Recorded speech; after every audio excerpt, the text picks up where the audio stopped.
Hello बच्चों, हमारा question है for any arbitrary motion in space which of the following relations is true. तो बच्चों सबसे पहले ध्यान देना है कैसा मोशन है। ये आर्बिट्रेरी मोशन है स्पेस में। आर्बिट्रेरी मोशन मतलब कि उसका एक्सीलरेशन कुछ भी हो सकता है, उसकी वेलोसिटी चेंज हो सकती है।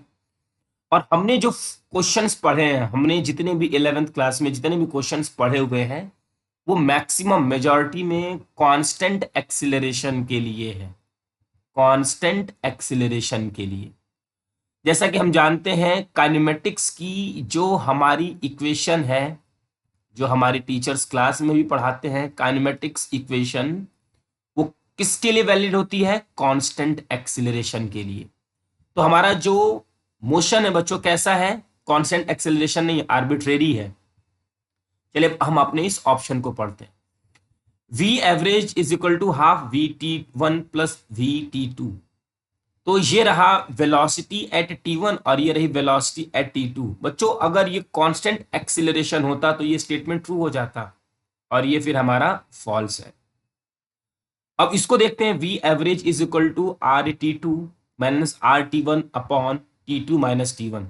इसको देखिए, ये हमारे एनसीईआरटी में भी डायग्राम बना हुआ है।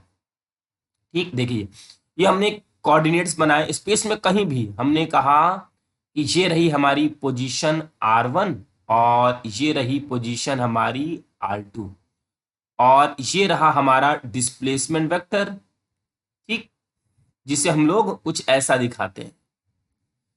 तो यहाँ पे जो R1 R2 है, ये एक्चुअली में R1 R2 ही तो है। ये R1 ये R2, बस यहाँ पे T1 और T2 के फॉर्म में रिप्रेजेंट किया गया है। तो स्पेस में कहीं भी किसी भी मोशन के लिए ये डायग्राम हमारा वैलिड है। हमने यहाँ पे वेलोसिटी को कंसीडर नहीं किया हुआ है, हमने यहाँ पे पोजीशन को कंसीडर किया हुआ है। और वी एवरेज क्या होता है बच्चों? वी एवरेज होता है डिस्प्लेसमेंट अपॉन टाइम। और डिस्प्लेसमेंट क्या होता है? R2 minus R1 upon T2 minus T1। ठीक है, और यहाँ पे R2 R1 क्या, यही तो है, बस यहाँ T1 T2 के फॉर्म में रिप्रेजेंट किया गया। तो ये किसी भी मोशन के लिए वैलिड स्पेस में कहीं भी, क्योंकि हम इसमें कहीं भी वेलोसिटी नहीं ले रहे हैं, और वेलोसिटी नहीं तो एक्सीलरेशन नहीं। ओके बच्चों, ये हमारा स्टेटमेंट सही है। v is equal to u plus a t, ये तो हमारी इक्वेशन है। v is equal to u plus a t. यहाँ पे फिर से वेलोसिटी ले लिया हमने, मीन्स ये हमारे किसके लिए है? कांस्टेंट एक्सीलरेशन के लिए, और हमारा मोशन तो कांस्टेंट है ही नहीं। यहाँ पे फिर से वही खेल। तो हमारे इस क्वेश्चन का आंसर बच्चों 2। आई होप कि आपको ये क्वेश्चन अच्छे से समझ में आ गया होगा। Thank you.